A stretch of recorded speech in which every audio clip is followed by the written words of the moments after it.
ஆனால் அந்த சேகர் விட்ட விஷயத்தை நம்ம Chandrasekhar sir first digital film எடுத்து ரிலீஸ் பண்ணார். அதுக்கு அவருக்கு நன்றி சொல்லணும்.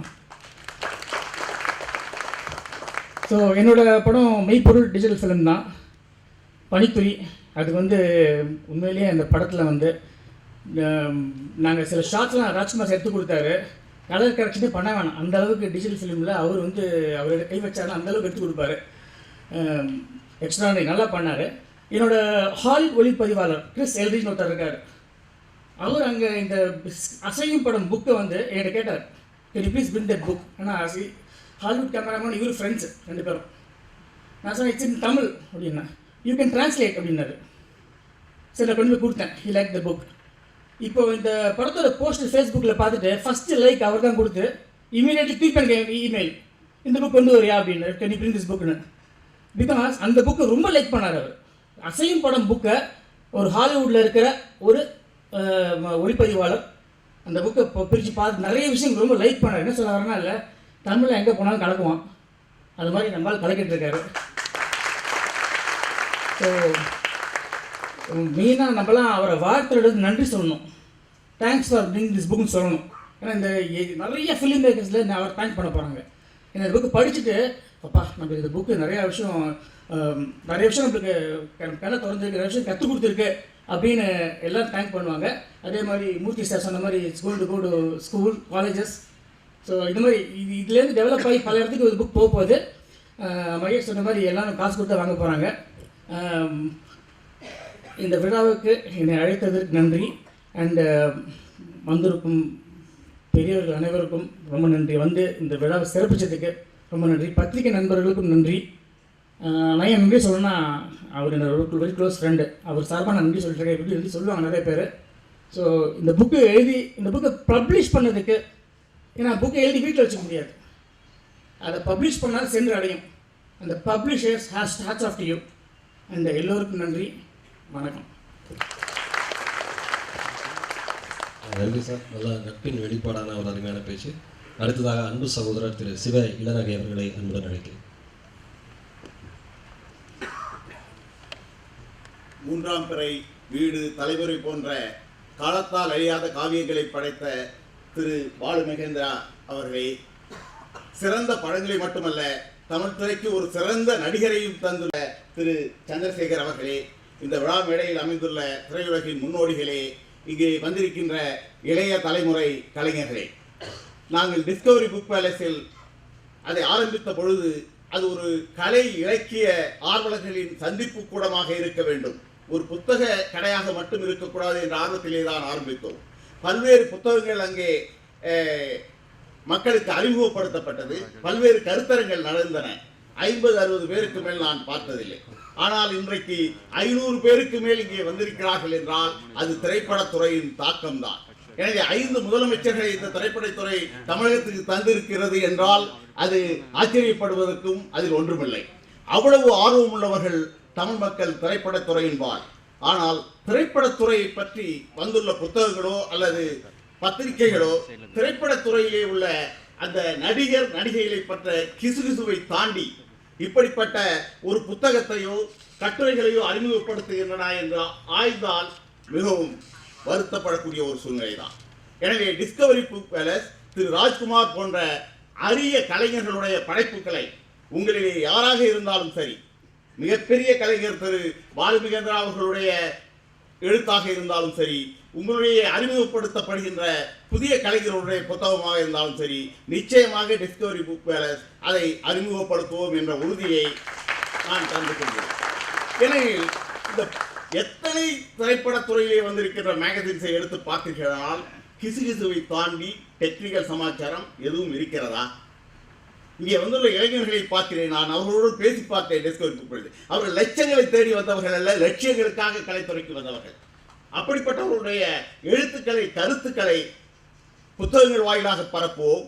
மேலும் இந்த தை மாதத்திலிருந்து நாங்கள் ஒரு மின்னஞ்சல் மூலமாக ஒரு மாதந்தோறும் வரக்கூடிய ஒரு இதழை ஆரம்பிக்க இருக்கிறோம் டிஸ்கவரி புக் பேலஸ். அப்புறமா ஒரு பிரிண்டிங், ஒரு 10,000 பேரை உலகமெங்கும் உள்ள தமிழ் ஆர்வலர்களுக்கு அது ரீச் ஆகிற மாதிரி மின்னஞ்சலில் ஆரம்பித்து பிறகு பிரிண்டிங்கில் கொண்டு வரதா இருக்கும். அதிலும் உங்களுடைய கருத்துக்களை பதிவு செய்யுங்கள். நம்முடைய ரசனையை, மக்களுடைய ரசனையை மாற்றுவது நமது கையில் தான் இருக்கிறது. ஒரு புலமை பித்தனையும் ஜெயகாந்தனையும் வைத்துத்தான் இலக்கிய உலகம் மாறியது. திரு பாலுமகேந்திரா, திரு சந்திரசேகர் போன்றவர்களால் தான் தமிழ் திரையுலகமும் மாறியது. சென்ற தலைமுறையை எடுத்து பார்த்தீர்களானால் தமிழின் மீது ஒரு தாகத்தை ஏற்படுத்தியது, பகுத்தறிவை பரப்பியது, ஆன்மீகத்திலே ஆர்வத்தை ஊட்டியது, ஈழத்தின் மீது ஒரு ஈர்ப்பை ஏற்படுத்தியது தமிழ் திரையுலகம். இன்றைய தினம் இங்கே உள்ள அந்த இளைய தலைமுறையினர் ஒரு மாறுபட்ட தமிழ் திரைப்படத்தை தந்து கொண்டிருக்கிறார்கள். அப்படிப்பட்ட படங்கள் உழைத்து உழைத்து உருக்குலைந்து போன அல்லது உருக்குலைந்து போனதாலேயே உழைக்க முடியாமல் போன எளியவர்களுக்கு ஒரு பொழுதுபோக்காக அமைந்து கொண்டிருக்கிறது. வெறும் பொழுதுபோக்கு படங்கள் மட்டுமல்ல, நல்ல தரமான படங்களாகவும் அவை அமைந்துள்ளன. எனவே இப்படிப்பட்ட இளைய தலைமுறை கலைஞர்களை ஊக்குவிக்க டிஸ்கவரி பேலஸ் மேலும் மேலும் பல முயற்சிகளை எடுக்கும் என்ற உறுதியை டிஸ்கவரி பேலஸினுடைய இயக்குனர் என்ற முறையிலே தந்து இந்த வாய்ப்பை தந்த திரு ராஜ்குமார் அவர்களுக்கு நான் நன்றியை கூறிக்கொள்கிறேன். தோன்றில் புகழோடு தோன்றுக என்றார் வள்ளுவர். நிச்சயமாக அந்த குரல் திரு ராஜ்குமார் அவர்களுக்கு பொருந்தும். அவருடைய புத்தகங்கள் மேலும் மேலும் வெளிவர டிஸ்கவரி புக் பேலஸ் உறுதுணையாக இருக்கும் என்று கூறி விடைபெறுகிறேன். நன்றி சார். ரொம்ப வருஷம் கழிச்சு என்னுடைய பள்ளி ஆண்டு விழாவில் தலைமை சிறப்பு விருந்தினர் பேசின மாதிரி இருந்துச்சு. எனக்கு ரொம்ப சிறப்பாக இருக்குது. அடுத்ததாக ஐயா 2 வாரத்தை பேசினாங்கன்னா நல்லாயிருக்கேன். பேசுகிறாங்க ஐயாவுக்கு நம்முடைய கைத்தட்டில் அன்பு வாழ்த்துக்களாக. ஒளிப்பதிவாளர் சங்கத்தினுடைய தலைவர் மரியாதைக்குரிய அன்பு சகோதரர் NK விஸ்வநாதன் அவர்கள் தவிர்க்க முடியாத காரணங்களால் வர இயலவில்லை. அவருடைய வாழ்த்துக்களை தெரிவிக்க சொல்லியிருக்காங்க. நன்றி. அடுத்ததாக எல்லாருமே மதிக்க தகுந்த தமிழ் சினிமாவினுடைய அழிக்க முடியாத அருமையான காவியங்களை தன்னுடைய திரைப்பட மொழி வாயிலாக தந்த மரியாதைக்குரிய இயக்குனர் வாழும் வரலாறு திரு பாலுமகேந்திரா ஐயா அவர்களை தலைமுறை ஆற்றுமாறு அன்புடன் உங்களுடைய கைத்தட்டலுக்கு மத்தியிலே கேட்டுக்கொள்கிறேன். ஐயா உட்காந்தே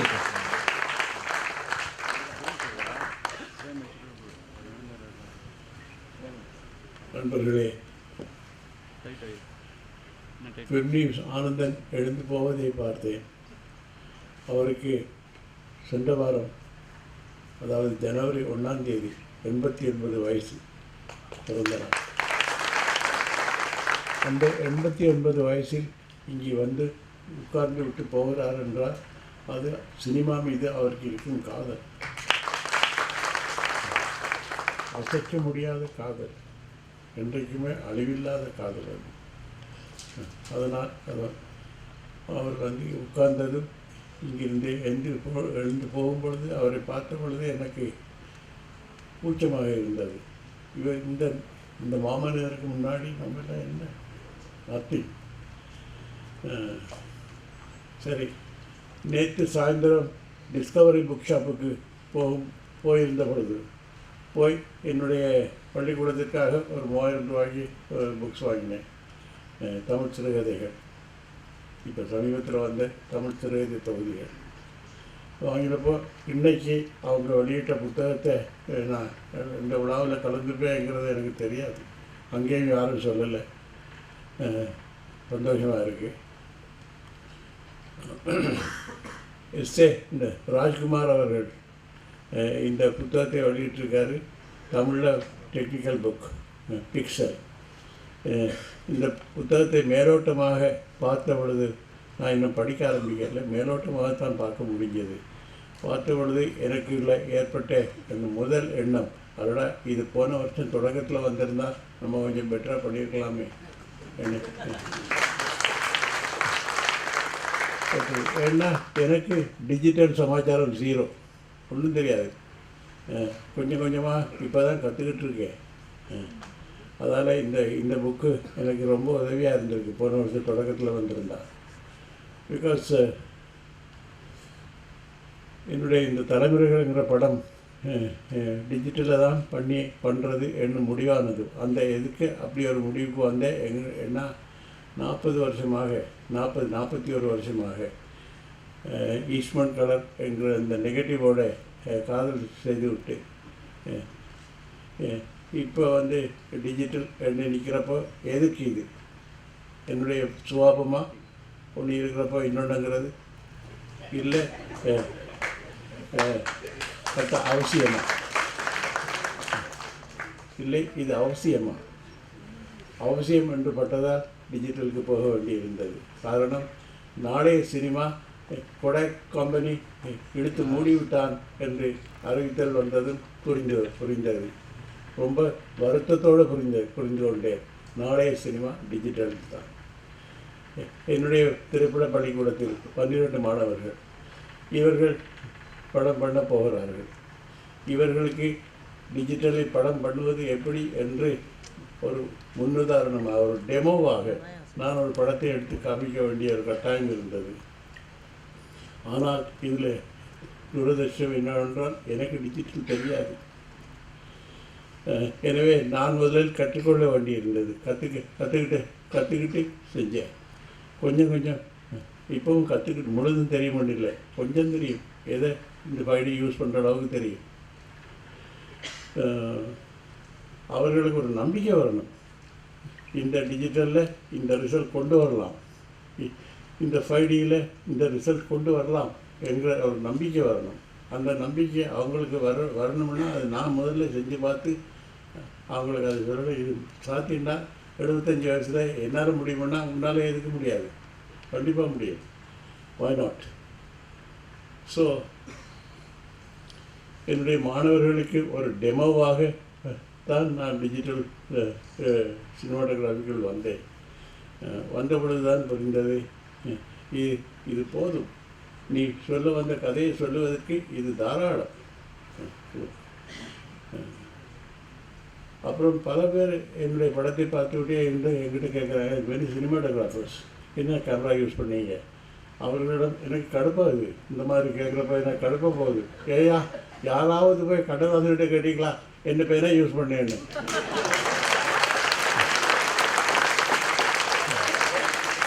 இல்லை, மரணம் ஜனனம் தந்த மரணம் என்று எழுதின எந்த பென்சில் எழுதினியே பேனாவில் எழுதினியான வைரமுத்துவை கேட்டோமா? இல்லையே. இல்லை, பாரதியாரை கேட்டோமா நீ என்ன பேப்பரில் எழுதினேன்னு? இதெல்லாம் ஒரு கருவி. கருவிக்கு பின்னாடி இருக்கிறது நீ தான் அதனுடைய ஆசை. ஸோ இந்த நீ கண்ணதாசன்கிட்ட கேட்காத கேள்வியை ஏன் என்கிட்ட கேட்குறேன்? எதாவது எடுத்தேன் என்ன? பென்சிலில் எழுதினா வேறு கவிதையாக வந்துடுமா? அதெல்லாம் சுவரில் கவிதையில் எழுதினா வேறு கவிதையாது இல்லையே. You can write it on toilet paper, why not? ரொம்ப அமைதியான இடம், உட்காந்துக்கிட்டு டாய்லெட் பேப்பரை எடுத்து இருக்கிறது. ஸோ அது கவிதையுடைய தரத்தை நிர்ணயிக்கப் போவது எழுதப்படும் பேனாவோ பேப்பரோ அல்ல. அதால் படத்துடைய தரத்தை நிர்ணயிக்கப் போவது அது எடுக்கப்படும் கேமராக்கள் அல்ல, அல்லது வேறு கருவிகள் அல்ல. வேண்டுமானால் கொஞ்சம் அதனுடைய ரெசல்யூஷனை கொஞ்சம் இது எஃபெக்ட் பண்ணலாம், அவ்வளோதான். அது படம் இல்லை, ரெசல்யூஷன் படம் அல்ல. அதை புரிஞ்சுக்கணும் நீங்கள். ரெசல்யூஷனுங்கிற சமாச்சாரம் படம் அல்ல. நீ எடுக்கிறது படம். You are not trying to prove Canon 5D is better than that, better than this. No, அதனுடைய வேலை அல்ல. ஸோ இந்த என்னுடைய பள்ளிக்கூடம் ஒரு தமிழ் திரைப்பட பள்ளிக்கூடம், உலகின் முதல் தமிழ் திரைப்பட பள்ளிக்கூடம் என்று சொல்லிக்கொள்வதை நான் பெருமைப்படுகிறேன். நான் ஒரு தமிழ் படைப்பாளி. என்னுடைய பள்ளிக்கூடம் தமிழ் பள்ளிக்கூடமாக இருக்க வேண்டும், தமிழ் வழி கல்வி அங்கு பின்பற்றப்பட வேண்டும் என்பதெல்லாம் திடமாக இருக்கிறேன். எனவே இந்த புத்தகம் எனக்கு ரொம்ப ரொம்ப உதவியாக இருக்கும். ராஜ்குமார், உங்களுடைய இந்த நூல் என்னுடைய பள்ளிக்கூடத்தில் ஒரு பாடப்புத்தகமாக வைக்கப்படும் என்பதை இங்கு சொல்லிக்கொள்வதில் பெருமைப்படுகிறேன். என்னுடைய பள்ளிக்கூட மாணவர்கள் இலக்கியத்துக்கு மிக நெருக்கமாக இருக்க வேண்டும் என்பது கட்டாயம். ஏனென்றால் என்னுடைய சினிமாவில் ஏதோ ஒன்று இருக்கிறது என்று யாராவது சொன்னால் அந்த ஏதோ ஒன்று எனக்கும் இலக்கியத்துக்குமான நெருக்கம்தான். அடிப்படையில் நான் ஒரு எழுத்தாளனாக ஆரம்பித்து பின் சினிமா என்ற காதல் வந்து as usual the second thing இப்படி ட்ராக் மாதிரி போனார். ஸோ ஒரு நாளைக்கு ஒரு கதை படிக்கணும். அந்த கதை படிக்கிறது மட்டும் இல்லை, படித்த கதை புக்கை தூக்கி போட்டு write a synopsis of the story. அது கட்டாயமாக ஒவ்வொரு நாளும் பின்பற்றப்பட்டு வரும் ஒரு நடைமுறை என்னுடைய பள்ளிக்கூடத்தில். It is not enough that you read the story, but you should put the book away and write the synopsis. இந்த கதையுடைய நீ படித்த கதை என்ன, அதை உன்னுடைய வார்த்தைகளில் எழுதி கொடு. ஏன்னா அது ஒரு பின்னாடி வரப்போகிற ஒரு சமாச்சாரத்துக்கு ஆன முதல் பயிற்சி. எழுத்தாளனுடைய தமிழ் மொழி மீது அவனுக்கு இருக்கக்கூடிய பாண்டித்யம், அவனுடைய சொற்தேர்வு, அவனுடைய வாக்கிய அமைப்புகள், இதெல்லாம் சினிமாவுக்கு உபயோகப்படுத்தாது. தமிழில் அவர் பாண்டித்யம் இருந்தால் எனக்கு என்ன சந்தோஷம், எனக்கு கும்பிட வேண்டியதான். மேட்ரு என்ன, நீ என்ன சொல்லியிருக்கேன், அதை that is my starting point for my script. அதால் கதை படிக்கிறதும் கதையை புக்கை தூக்கி போட்டு சினாப்சிஸ் எழுதுறதும் ஒரு கட்டாய பாடமாக வச்சுருக்கேன். ஸோ அந்த எனக்கு என்னமோ பேசிக்கிட்டு இருக்கேன், இருந்தாலும் என் மனசுக்குள்ளே இந்த புத்தகம் போன வருஷம் வந்துருக்கக்கூடாதுங்கிற எண்ணம் வந்துக்கிட்டே இருக்கு. எது தெரிஞ்சதை வச்சு ஒப்பேற்றினேன், அவ்வளோதான். தமிழ்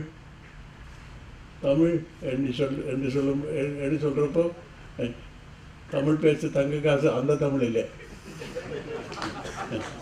இப்போ இங்கே எனக்கு முன்னாடி பேசுன்னு நிறைய பேர் சொன்னாங்க, Tamil camera is camera, lens is lens, shutter is shutter. இதுக்கு போய் தமிழை சொல்லிக் கொடுத்து குழப்பணும். இப்போ நம்ம ஆப்பிளுக்கு என்ன தமிழ், அதை எப்படி நம்ம ஆப்பிளுங்கிறோம்? அது அவன் ஊரை சேர்ந்தது. இங்கே இல்லாதால அதுக்கு தமிழ் இல்லை, இங்கே இருந்திருந்தால் அதுக்கு தமிழ் இருந்திருக்கு. ஸோ அதால் நம்ம குழம்ப வேண்டிய அவசியம் இல்லை. ஸோ இந்த புத்தகம் டிஸ்கவரி அந்த நிலையம் வெளியிட்டது, அதை ராஜ்குமார் இதை எழுதிட்டது, தமிழ் சினிமாவுக்கு அவர் செய்த மிகப்பெரிய ஒரு உபகாரம் வகையாக நான் நினைக்கிறேன். ஏனென்றால் தமிழ் சினிமா மாறிக்கொண்டிருக்கிறது. நாளே தமிழ் சினிமா டிஜிட்டல் தான் என்ற அசைக்க முடியாத ஒரு நிலை ஏற்பட்டிருக்கிறது. அந்த நாளே டிஜிட்டல் சினிமாவை பற்றி கொஞ்சமாவது தெரிஞ்சுக்க வேணும்னா தமிழில் இருக்கிற ஒரு புத்தகம் அவசியம். மாணவர்களுக்கு சொல்லிக் கொடுக்குறப்போ அவர்களுக்கு புரிஞ்சிக்கக்கூடிய உதாரணங்களை தேட வேண்டியிருக்கு. இல்லைன்னா அவங்களுக்கு புரியாது. அந்த வயசுக்கு நம்ம என்னதான் வயசு இருந்தாலும் அந்த வயசுக்கு நம்ம இறங்கி வந்து அவனுக்கு புரிகிற மொழி, அவனுக்கு புரிகிற உதாரணங்களாக சொல்லணும். ஒரு நாள் நான் வந்து இந்த ஃபில்ம் ஸ்பீட்ஸை பற்றி கிளாஸ் எடுத்துக்கிட்டு இருந்தேன். அதனுடைய SA, 200 SA, 400 SA, high speed ஃபில்ம்ங்கிறது என்ன, 500 எஸ்ஏ வந்திருக்கு ஈஸ்வரன். அப்போ இந்த ஹை ஸ்பீட் ஃபில்ம்ங்கிறது என்னங்கிறத அவனுக்கு சொல்லி கொடுக்குறதுக்கு நான் உபயோகப்படுத்தின உதாரணம் உங்களோட ஷேர் பண்ணிக்கிறேன்.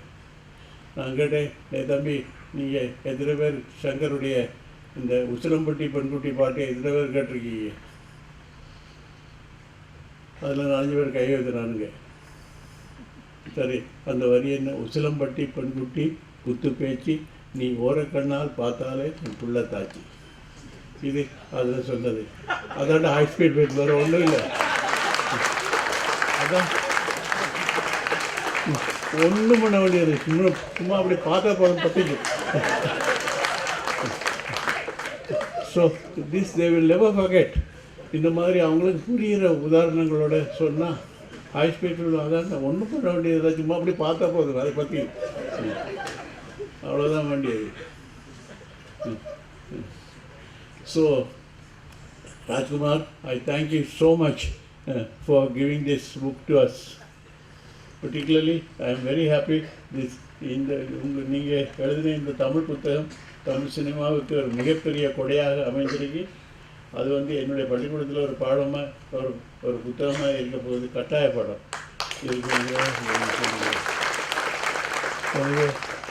ஒரு ஞாயிற்றுக்கிழமை காலையில் இந்த அரங்கம் இந்த மண்டபம் கொள்ளாத இந்த கூட்டம் எனக்கு ஆச்சரியமாக இருக்குது.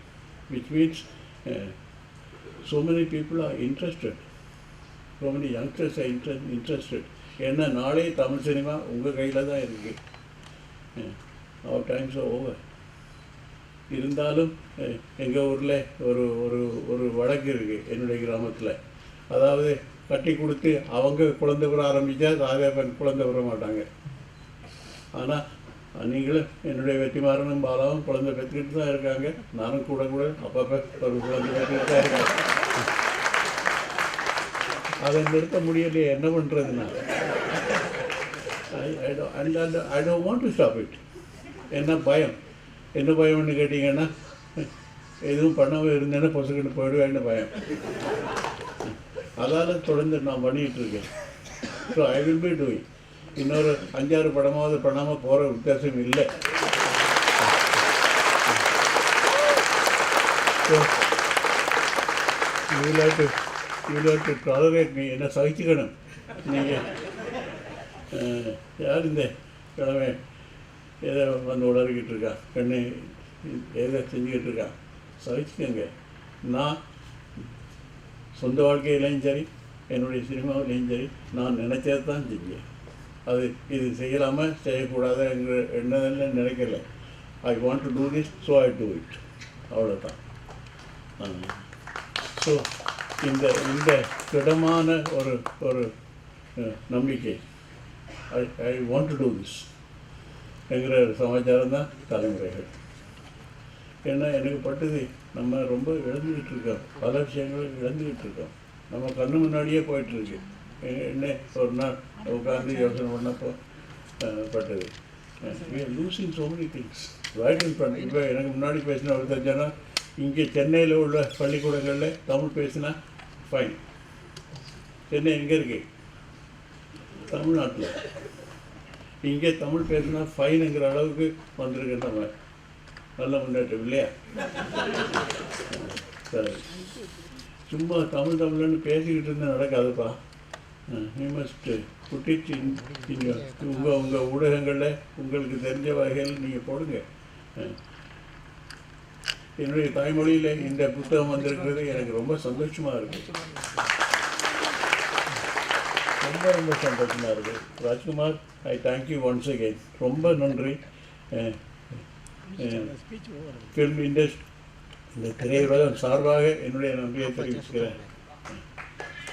நன்றி ராஜ்குமார். தேங்க்யூ.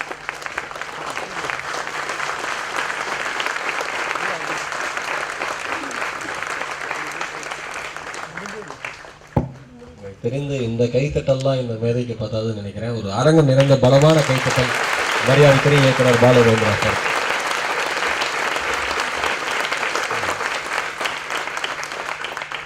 என்னங்க அவர் இப்படி சார், நாங்களாம் பேசுறதா வேண்டாமா?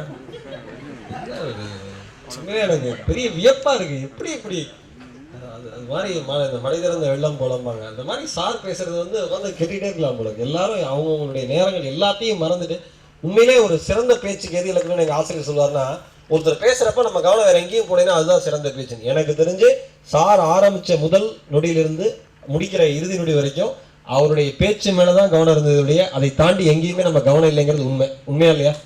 மீண்டும் ஒரு பலத்த கைத்தட்டல் ஐயா. ஐயா சொன்னாங்க, நான் தான் சொன்னேன் தமிழ்நாட்டில் தமிழ் பேசினா ஃபைன் ஸ்கூல்லன்னு. இது இன்னொன்று, பெத்த அம்மா பையன் அம்மான்னு கூப்பிட்டா வாயிலே குத்துது. மம்மின்னு கூப்பிட்றா, 1 லட்ச ரூபா கட்டியிருக்கேங்குது.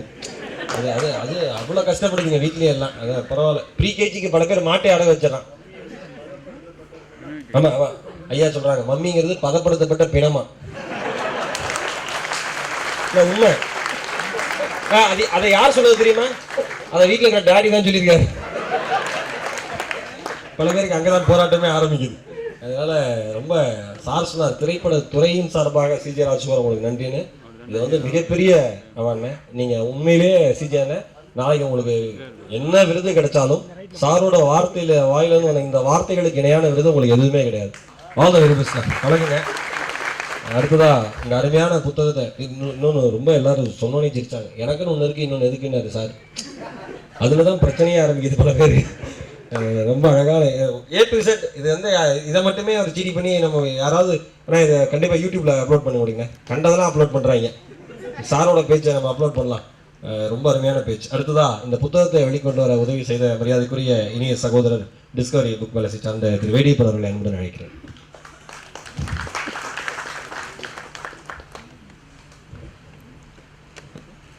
அனைவருக்கும் மாலை வணக்கம். இது மிகப்பெரிய மேடை, எனக்கு கூட இது மிகப்பெரிய மேடை. சினிமாவோட ஜாபகங்கள் மற்றும் எனக்கு மிகவும் பெரிய உந்து சக்தியாக இருக்கிற என்னுடைய தோல் கொடுக்கிற திரு சிவையாநகை, திரு சீனிவாசன் போன்றவர்கள் இருக்கிற பெரிய மேடை. இங்கே நான் சொல்லிக்கிறதுக்கு வந்து ரொம்ப சின்ன சின்ன வார்த்தை மட்டும் சொல்லிக்கிறேன். சினிமாவோடு இருக்கணும், அது புத்தகங்களோடு சம்மந்தப்பட்ட ஒரு புத்தக நிலையமாக இருக்கும்போது புத்தகமும் வந்து சினிமா சம்மந்தப்பட்டதோடு இருக்குன்னு சொல்லி ரொம்ப ஆசைப்பட்டேன். அந்த சந்தர்ப்பத்தை முதல் முறையாக வந்து ராஜ்குமார் சார் எனக்கு கொடுத்தாரு. அது அசையும் படம். அசையும் படம் இது கேமரா, இது ஃபில்ம் இப்படின்னு ஒரு சொல்லிக் கொடுக்குற ஒரு கையேடு. அதுக்கப்புறம் அதோட தொடர்ச்சியாக பிக்சல், கேமரா எப்படி இயங்குது, இல்லை அதுக்குள்ள படங்கள் அல்ல ப்ராசஸிங் எப்படி என்னென்ன மாதிரியான சினிமாவில் என்னென்ன நிலைமைகள் இயங்குது அப்படிங்கிற அடுத்த கட்டத்தை முழுமையாக நமக்கு சொல்லிக் கொடுக்குற ஒரு முக்கியமான புத்தகம். இப்போ நமக்கு எல்லாமே கையில் இருக்குது. சினிமாவுடைய மொத்த டெக்னிக், அந்த தொழில்நுட்பம் எல்லாமே நம்ம கைக்குள்ளே ஈஸியாக கிடைச்சிருச்சு. கேகே நகரில் இருக்கிற டிஸ்கவரி புக் பேலஸ், இங்கே இருக்கிற எல்லா நண்பர்களும் பாதி பேருக்கு மேலே நம்ம அங்கே வந்தவங்க தான், எனக்கு அறிமுகமான நண்பர்கள். அங்கே எதை எடுக்கிறது எல்லாம் கையில் இருக்குது. எதை எடுக்கிறதுங்கிற அந்த சப்ஜெக்டு அங்கே ஆயிரக்கணக்கான புத்தகங்களை குவிஞ்சு கிடக்குது. இந்த சந்தர்ப்பத்தில் நான் கேட்டுக்கிற ஒன்றே ஒன்று, நீங்கள் வரணும், உங்களுடைய நண்பர்கள் மற்றும் உங்கள் திரைத்துறை, நம்ம திரைத்துறை சார்ந்த அனைவரும் வரணும். இங்கே இருக்கிற பெரிய பெரிய இயக்குநர்கள் அதுக்கெல்லாம் வந்து முடிஞ்ச அளவுக்கு அதுக்கு நான் சப்போர்ட் பண்ணணும் அப்படிங்கிற இந்த வேண்டுதலை இங்கே வச்சுட்டு இந்த நேரத்தில் உங்களுக்கு வந்து நான் நன்றி சொல்லிக்கிறேன். குறிப்பாக இனி இந்த புத்தகத்தை நீங்கள் ஒரு கையில் புத்தகம் எடுத்துக்கலாம், ஒரு கையில் கேமரா எடுத்துக்கலாம், நீ படம் பண்ணுறதுக்கு துணிஞ்சு இறங்கலாம் அப்படிங்கிற அளவுக்கு இந்த ஒரு நம்பிக்கை கொடுக்குற இதை பிக்சல் டிஸ்கவரி புக் பேலஸ் சார்பாக வெளியே வந்ததில் எங்களுக்கு மிக்க நன்றி, சந்தோஷம். அந்த வாய்ப்பை கொடுத்த சிஜி அவர்களுக்கு மிக்க நன்றி. நன்றி நன்றி வேடியப்பன் சார். ஒரு கையில் புத்தகம் ஒரு கையில் கேமரா எடுத்தால் ரொம்ப டைம் ஆகி போயிடும். படிச்சுட்டே இருக்கு, அதுதான் படிச்சுட்டே இருக்கேன் சார் எல்லாருமே. அடுத்ததாக மண் திரைப்படத்தினுடைய தயாரிப்பாளர் மரியாதைக்குரிய அன்பு சகோதரர் ராஜ் கஜேந்திரன் அவர்களை சில வார்த்தைகள் பேச வருமாறு நினைக்கிறேன். சார் இருக்காங்களா? சார் சிஜே அவர்களுக்கு வந்து ஒரு மிகப்பெரிய அடையாளத்தை கொடுத்த ஒரு அன்பு சகோதரர்.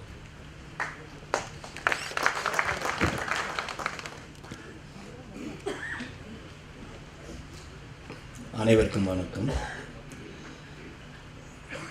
ராஜ்குமார் அவர்கள் எனக்கு இப்போ பல காலமாக தெரியும். சுயாதீன படங்களை எடுக்கணும் என்ற எண்ணத்தில் பல முயற்சிகள் செய்து சில படங்களை செய்திருக்கின்றோம். அந்த வகையில் எங்கள் ஒரு படம் என்று நான் நினைக்கிறது பாலுமகேந்திரா சார் இப்போ வெளியிட்டு இருக்கின்ற தலைமுறைகள். Sir, this is wonder of cinema sir.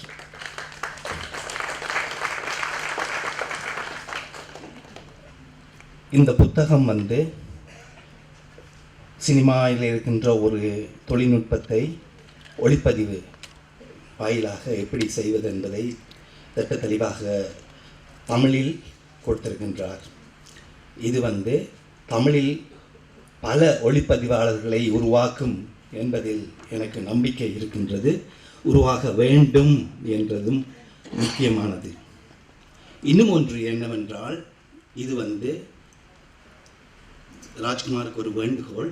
அடுத்த புத்தகம் வந்து இந்திய சூழ்நிலை, அதாவது கிளைமேட்டிக் கண்டிஷன்ஸுக்கு எப்படி நீங்கள் இந்த கருவியை உபயோகிக்கலாம் என்பதை நீங்கள் ஆராய்ந்து எழுத வேண்டும். ஏனென்றால் புதிய தலைமுறைகள் கருவிகளை உருவாக்குகின்ற நிலைமைக்கு வந்துவிட்டார்கள். அவர்கள் புதிய கமராக்களை தமிழர்களின் மத்தியிலே உருவாக்க வேண்டும் என்பதுதான் அடுத்த கட்டம், அடுத்த தலைமுறைக்கான வேண்டுகோள்.